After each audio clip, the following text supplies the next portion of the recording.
Hello cricket station viewers எல்லாருக்கும் வணக்கம். நான் உங்கள் சஞ்சீவ், எங்களோட ரிச்சார்ஜ் இருக்காரு.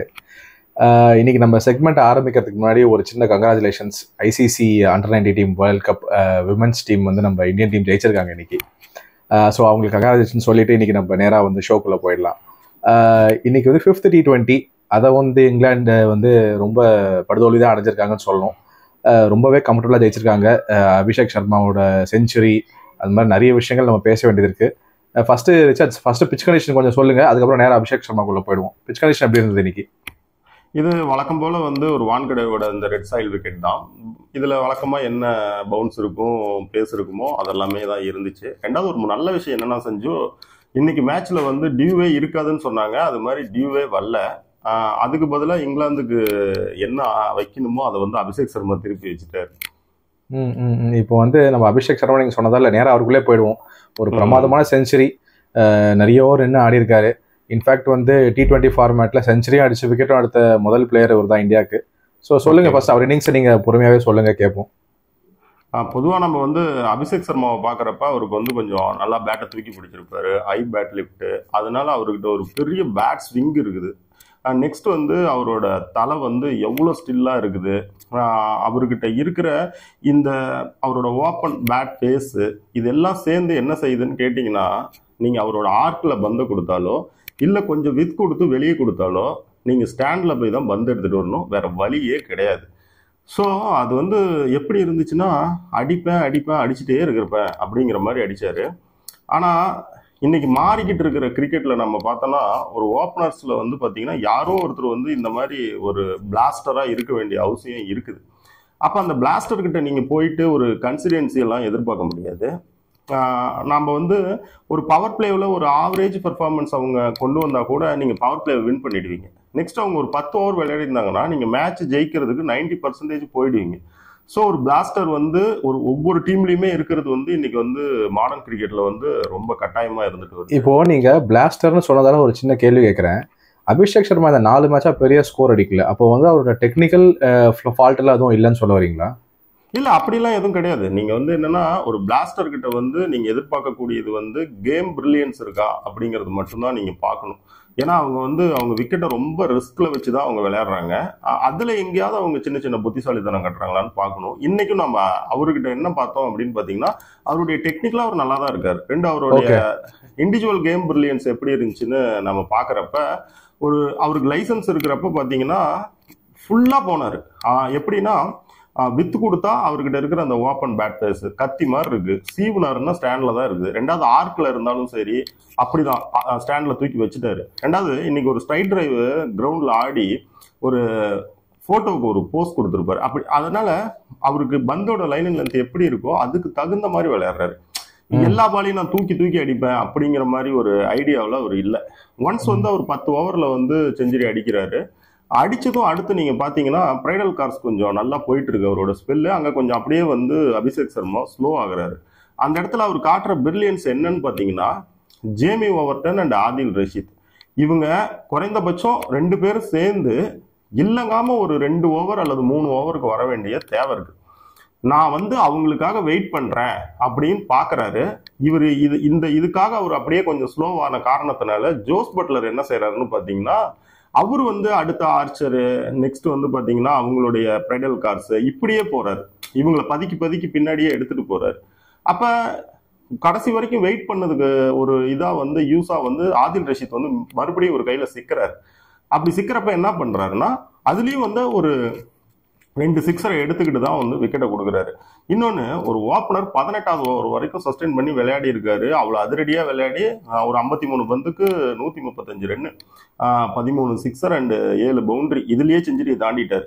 அப்படி இருக்கிறப்ப பாத்தீங்கன்னா இது வந்து தனிப்பட்ட புத்திசாலித்தனம் இல்லாம விளையாடவே முடியாது. நெக்ஸ்ட் இன்னொன்னு என்னன்னு பாத்தீங்கன்னா, அவர் அவுட் ஆகிற பந்துக்கு முன்னாடி வரைக்கும் இங்கிலாந்துக்கு எந்த ஒரு சின்ன சான்ஸ் கூட கொடுக்கல.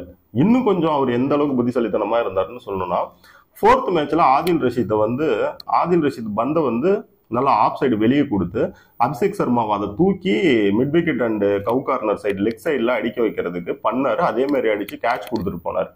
ஆனா இன்னைக்கு அதே மாதிரி பந்து அவர் என்ன முடிவு பண்றாருன்னா, நான் அடிப்பேன், ஆனா அதே பால நான் நேரா தான் அடிப்பேன் அப்படிங்கிறாரு.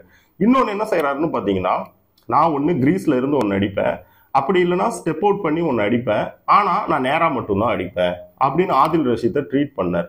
ஸோ ஓவராலாக நீங்கள் எடுத்து பார்க்குறப்ப எனக்கு அவர் ஒரு 13 சிக்ஸ் அடிச்சாரு, ஒரு 7 பவுண்டரி போச்சு, ஒரு 53 பந்துக்கு 135 ரன் அடிச்சாருங்கிற சந்தோஷத்தை விட ஒரு சந்தோஷம் என்னன்னா அவரோட அந்த கேம் பிரில்லியன்ஸ் இருக்கு பார்த்தீங்களா, அந்த ஓனா அது அவர் எப்படி எடுத்துட்டு போனாரு அப்படிங்கறது வந்து பார்க்கிறதுக்கு ரொம்ப நல்லா இருந்துச்சு. சுருக்கமா சொல்லணும் அப்படின்னா இந்த மாதிரி பிளேயர் விளையாடுறப்ப பாத்தீங்கன்னா வேடிக்கை தான் பார்க்க முடியும் ஆப்போனன்ட் டீம். அப்புறம் அவர் அவுட் ஆகுறப்ப கை கொடுக்க முடியும். ஆக்சுவலி இன்னைக்கு பட்லர் அதை தான் செஞ்சாரு. பட்லர் மட்டும் இல்ல, அவங்க டீமே வந்து பாத்தீங்கன்னா எல்லாருமே அப்ரிஷியேட் பண்ணாங்க. ஏன்னா எல்லாருமே வந்து நின்ன இடத்துல இருந்தே ஓகே இந்த இன்னிங்ஸ் நம்மள ஒன்றும் பண்ண முடியல, நம்ம வந்து அதை என்ஜாய் பண்ணுவோம் அப்படின்ற மாதிரி தான் இருந்தது எனக்கு. அவ்வளவுதான், நீங்க ஒண்ணுமே பண்ண முடியாது. அடுத்து ரொம்ப முக்கியமான விஷயம் என்னன்னு கேட்டீங்கன்னா, இவர் கொஞ்சம் கொஞ்சமா ஹெட்டு கிட்ட போயிட்டாரு அபிஷேக் சர்மா. அதாவது அந்த அந்த கொஞ்சம் கண்டிஷனை கொஞ்சம் மதிக்கிறது, லைட்டா மதிக்கிறது, அந்த இடத்துக்கு போயிட்டாரு. இப்படி ஒரு பிளேயருங்களாம் அந்த ஓன் பிரில்லியன்ஸை உள்ள கேம்குள்ளெல்லாம் கொண்டு வந்தாங்கன்னு வச்சுக்கிங்களேன், எதிர் டீம் சிக்கினாங்கன்னா செதஞ்சாங்க. இன்னைக்கு அது வந்து ஒரு எக்ஸாம்பிள் பீஸ் தான் இன்னைக்கு அவர் விளையாடின ஒரு இன்னிங்ஸ் அபிஷேக் சர்மா. நிச்சயமா வந்து இது வந்து ஒரு பேட்டிங் செய்ய ஈஸியான விக்கெட்டு, அதுல அடிஸ்டார் அப்படி இப்படிலாம் கிடையாது. இது வந்து அவரு கேம் வந்து புத்திசாலித்தனமா விளையாடி இருக்காரு. அதுக்கான பலன் வந்து நம்ம பார்த்துருக்கோம். சரியான இன்னிங்ஸ், ரொம்ப பாராட்ட வேண்டிய இன்னிங்ஸ். கண்டிப்பா கண்டிப்பா பாராட்ட வேண்டிய இன்னிங்ஸ் தான் ரிச்சர்ட்ஸ். ஆனா இப்போ எனக்கு ஒரு ஒரே ஒரு கேள்வி மட்டும் வருது அவரோட இன்னிங்ஸ்ல. நீங்க சொல்ற மாதிரி நீங்க டெக்னிக்கலா பேசினதெல்லாம் சொல்றேன், இப்போ நம்ம இதை பெருசா பேச வேண்டியது இல்லை. ஏன்னா ஜெயிச்சிட்டாங்க, அவரோட சிங்கிள் அவரோட ஸ்கோரே வந்து இங்கிலாந்து ஸ்கோரோட அதிகம். இருந்தாலும் அவருக்கு ஏதாவது ஷார்ட் பால்ல வந்து ஏதாவது ஒரு டெஃபிஷியன்சி இருக்கா? ஏன்னா வந்து 2-3 சிக்ஸ்லாம் வந்து டாப் எட்ஜ் வாங்கி பின்னாடி போச்சு, அது ஜஸ்ட் மிஸ் டைமிங் தானே, இல்லை ஷார்ட் பால்ல அவருக்கு இஷ்யூஸ் இருக்கா? அவருக்கு என்னன்னு கேட்டிங்கன்னா, பொதுவாக வந்து உள்ள வர பாலுக்கு எல்லாருக்குமே ஒரு சின்ன பிரச்சனை இருக்குங்கிற மாதிரி ஒரு ஷார்ட் பால் அப்படிங்கிறது வந்து அதிகபட்ச ஃபெயிலியர் கொடுக்கும் எல்லாத்துக்குமே. இவர் கொஞ்சம் அதில் சின்ன பிரச்சனை இருக்க தான் செஞ்சது. அதாவது இன்டு த பாடி ஒரு பவுன்சர் இருக்கிறப்ப எனக்கு ஃபர்ஸ்ட்ல இருந்து முதல் மேட்ச்ல இருந்தே நான் என்ன நினைச்சிட்டு இருந்தேன்னா, அபிஷேக் சர்மாவுக்கும் சஞ்சு சாம்சன் 2 பேர்த்துக்குமே ஒரே பிளானை கொண்டு வருவாங்க, அந்த பவுன்சர் பிளான்னு. ஆனா அவங்க சஞ்சு சாம்சனை மட்டுமே தான் அந்த பிளான்குள்ள வச்சாங்களே தவிர இன்னைக்கு கடைசி மேட்ச் வரைக்குமே அவருக்கு வந்து ஒரு இன்டு த பாடி ஒரு பவுன்சருக்கு போல. இதுல என்ன பியூட்டினா, சஞ்சு சாம்சனால வந்து அந்த இன்டு த பாடி போட்டா ஈஸியா ஆட முடியும். அபிஷேக் சர்மாக்காவது ஒரு சின்ன ஒரு இஷ்யூ இருக்குன்னு தான் நான் பாக்குறேன். அதுல இல்ல, இதுல அபிஷேக் சர்மா கூட என்னன்னு கேட்டீங்கன்னா, கொஞ்சம் லெக் சைட் ரூம் கொடுத்து அவர் என்ன பண்ணாருன்னா ஒரு அப்பர் கட் மாதிரி ஆடிதான் அதை வந்து சமாளிச்சாரு. ஆனா எனக்கு என்னன்னா, இங்கிலாந்து ஏன் போகல அபிஷேக் சர்மாட்ட, அப்படி ஒரு பிளானுக்கே போகல அப்படிங்கிறது கொஞ்சம் வந்து எனக்கு ஆச்சரியமான விஷயம் தான். ஆனா இருந்தாலுமே அப்படி போயிருந்தா அபிஷேக் சர்மாவால விளையாடவே முடியாது, 2 அடிக்க மாட்டாரு அப்படிலாம் கிடையாது. அது என்னன்னா ஒரு சின்ன சான்ஸ் பாக்குறது தான். அது சும்மா நீங்க ஒரு பிளான்ல கொண்டு வரது தானே தவிர வேற ஒண்ணும் கிடையாது. அதை கொண்டு வந்திருந்தா அதை டேக்கிள் பண்றதுக்கு ஏதோ ஒன்று பண்ணுவாங்க. சோ வந்து ஏன்னா இவ்வளவு அடி வாங்குறீங்க அப்படிங்கிறப்ப நீங்க கொஞ்சம் அதிகம் பண்ணி பார்க்கலாம்ல. ஆமா, இது வந்து 1 மேட்சோ 2 மேட்சோ இல்லைங்க, 5 மேட்ச். நீங்க அதுக்கு ஒரு பிளானை நீங்க வந்து திரும்ப ஸ்ட்ராட்டஜிக்கலா மாத்தி வந்து அடாப்ட் பண்ணிக்கலாம், அப்புறம் அர்த்தமே இல்லைல்ல. ஆமா, அவங்க எதுவுமே வந்து அபிஷேக் சர்மாட்ட என்னன்னு கேட்டீங்கன்னா, சஞ்சு சாம்சனுக்கு வச்ச அதே பிளான அபிஷேக் சர்மாவுக்கும் வைக்கலாம், இன்டு த பாடி பவுன்சர். அது அவங்க செய்யாத கொஞ்சம் ஆச்சரியமான விஷயம் தான். இதுல சஞ்சு சாம்சன் பேர் எடுத்ததுனால நான் ஒரு விஷயம் சொல்றேன். ஷார்ட் பால் விளையாடுறதுக்குங்க கிரிக்கெட்ல பேசிக்ஸ் தெரிஞ்ச எல்லாத்தையும் போய் கேட்டீங்கன்னா அதுக்கான பேசிக்ஸ் என்னன்னு சொல்லுவாங்கன்னா, உங்களுக்கு ஷார்ட் பால் பந்தோட லைன் எங்க இருக்கோ உங்களோட பாடி அந்த லைன்ல இருக்கணும், பொசிஷன் பண்ணணும். உங்க பாடியை அந்த பந்துக்கு நேரா வச்சா மட்டும்தான் நீங்க ஒரு ஷார்ட் பாலை வந்து விளையாட முடியும். இது வந்து ஒரு நார்மலா வந்து கிரிக்கெட் தெரிஞ்ச எல்லாத்துக்கும் தெரிஞ்ச விஷயம். ஃபீட்டும் பேலன்ஸ்டா இருக்கணும். ஆமா, இப்ப நீங்க சஞ்சு சாம்சன் வந்து பாத்தீங்கன்னா, அவர் வந்து கிரீஸ்ல உள்ள வந்தாரு, பந்தோட லைன்ல இருந்தாரு, 2 சிக்ஸ் அடிச்சாரு. அவர் அவுட் ஆகுறாரு, லைன்ல இல்ல, அவுட் ஆகுறாரு. இதுல நம்ம புரிஞ்சிக்க வேண்டிய ஒரு விஷயம் என்னன்னு கேட்டீங்கன்னா, நாம அன்னைக்கு சொன்னதுதான், சஞ்சு சாம்சனுக்கு ஷார்ட் பால் வீக்னஸே கிடையாது. ஷார்ட் பால் வீக்னஸ்னா என்ன, யாருக்குன்னு கேட்டீங்கன்னா, அந்த லைன் லென்த்தை கரெக்டா எடுத்து நீங்க லைனுக்கு வராம இருக்கிறது, 2வது லைனுக்கே வந்தாலும் டைம் இல்லாம நீங்க அடிச்சு அவுட் ஆகுறது, இந்த மாதிரி எல்லாம் நடக்கிறதுக்கு பேர் தான் வந்து பாத்தீங்கன்னா ஷார்ட் பால் வீக்னஸ்ன்னு சொல்லுவாங்க. இப்பயும் நம்ம சொல்றது அதுதான், சஞ்சு சாம்சனுக்கு ஷார்ட் பால் வீக்னஸ் கிடையவே கிடையாது. ஓகே ரிச்சர்ட்ஸ், இதெல்லாம் நம்ம பேசிட்டோம். நம்ம இங்கிலாந்துக்கு ஒரு பக்கம் வந்து பார்ப்போம், இங்கிலாந்து என்ன பண்ணியிருக்காங்கன்னு. அவங்க அப்ரோச்சில் வந்து என்ன இஷ்யூ இருக்குல்ல, என்னதான் பண்ணியிருக்காங்க அவங்க அப்ரோச்சில், ஏன் இப்படிப்பட்ட ஒரு படுதோல்வி, அதை பற்றி கொஞ்சம் சொல்லுங்க. நான் முதல்ல ஒரு வார்த்தை சொல்லிடுறேன், இங்கிலாந்து கூட நீங்க ஜெயிச்சாலும் தோத்தாலும் அதை பெருசாவே எடுத்துக்கூடாது. என்ன காரணம்னு கேட்டீங்கன்னா, அவங்களோட அப்ரோச் வந்து கண்டிஷனை பத்தியும் கவலைப்படாது, கேம் சிச்சுவேஷனை பத்தியும் கவலைப்படாது. அப்படி வந்து நீங்க கிரிக்கெட் விளையாடவே முடியாது, இதுதான் உண்மை. அவங்க வந்து இன்னைக்கு பவர் பிளேல வந்து பில்சால்ட் அட்டாக் பண்ணி விளையாண்டு இருந்தப்ப என் மனசுக்கு எப்படி தோணுச்சு அப்படின்னு பாத்தீங்கன்னா, ஆமா இவர் பெரிய தேசிங்க ராஜா, குதிரை ஏறி தப்பிச்சு போறாரு, பீச் குதிரையில வடிவேல் தப்பிச்சு போவாருல்ல, அந்த மாதிரி ஸ்பின்னர்ஸ் வரட்டும்பா பேசிக்குவாங்க உங்களை அப்படிங்கிற மாதிரி தான் இருந்துச்சு. நீங்க மட்டும் இல்ல, எல்லாருமே அதுதான் கமெண்ட்ரியில கூட பாத்தீங்கன்னா, சரி இப்ப நல்லா ஆடுறாங்க, சக்கரவர்த்தி வரட்டும், சக்கரவர்த்தி என்ன பண்றாங்கன்னு பாப்போம் அப்படின்ற மாதிரிதான் இருந்தாங்க. அவ்வளவுதான். அவங்க என்ன செஞ்சாங்கன்னா அதே மாதிரி ஸ்பின்னர்ஸ் வந்தாங்க.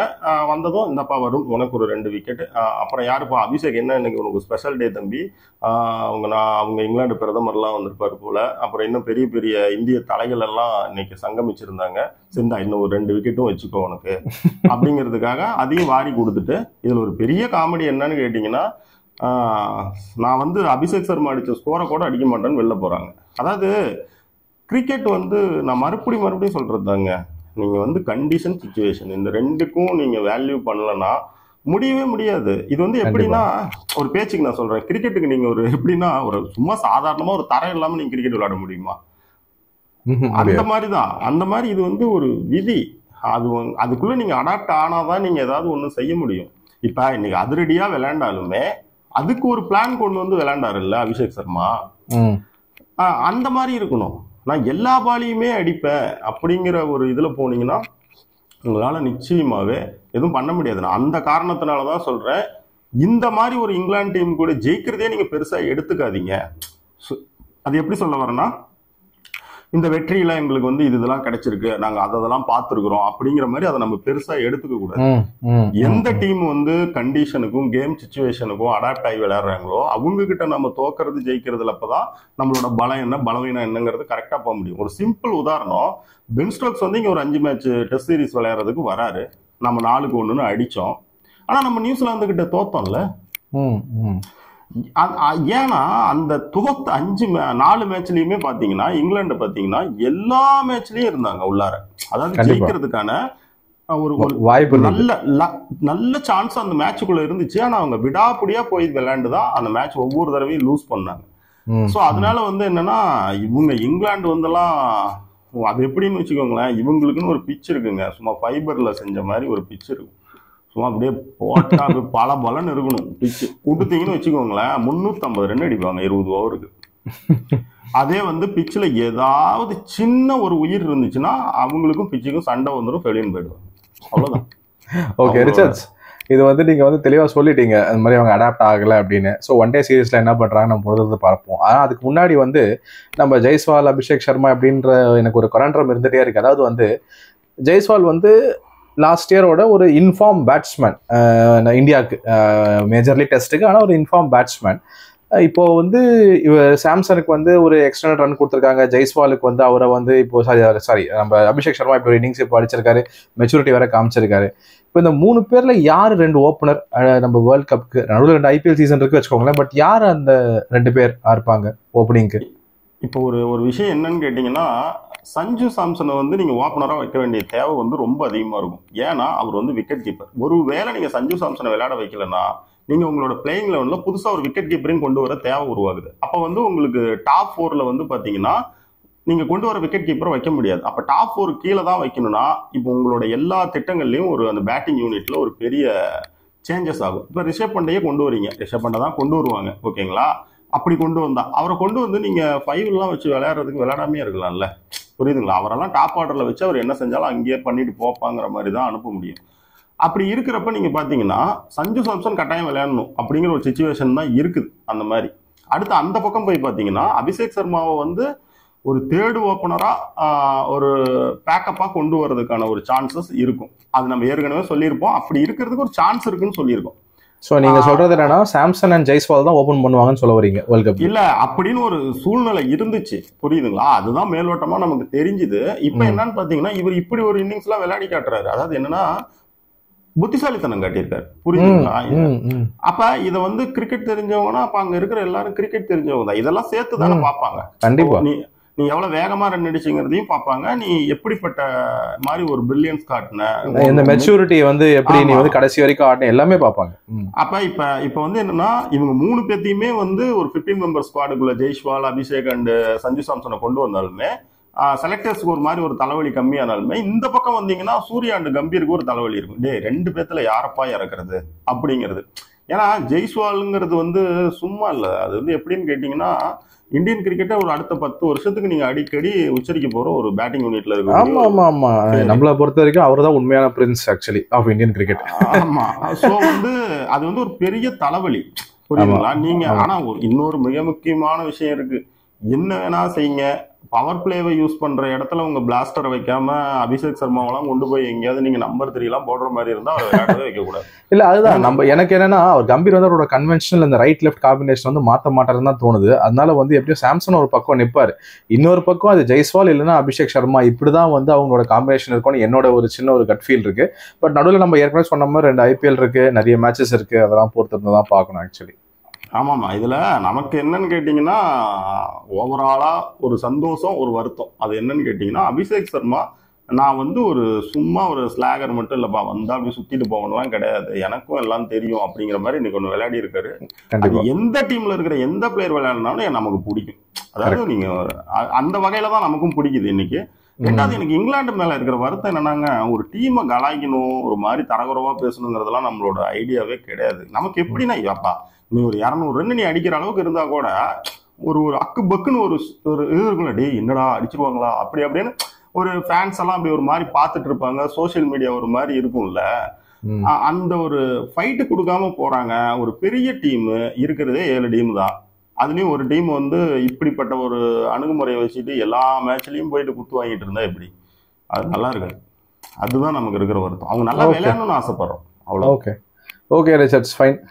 உங்கள் இன்புட்ஸ்க்குலாம் வந்து ரொம்ப தேங்க்ஸ். நம்ம இன்னைக்கு மேட்சை பற்றி ஃபுல்லாகவே பார்த்துட்டோம் போஸ்ட் மேட்ச்சில். இப்போ அடுத்து வந்து ODI சீரீஸ் இதே இங்கிலாண்டோட ஆரம்பிக்க போகுது. அதோட இதே மாதிரி நம்ம அனாலிசிஸ் அப்புறம் முடிஞ்சா ப்ரிவ்யூ இது மாதிரி எல்லா விஷயங்களையும் பார்ப்போம். ரொம்ப தேங்க்ஸ் ரிச்சர்ட்ஸ் உங்கள் இன்புட்ஸ்க்கு. Thank you viewers.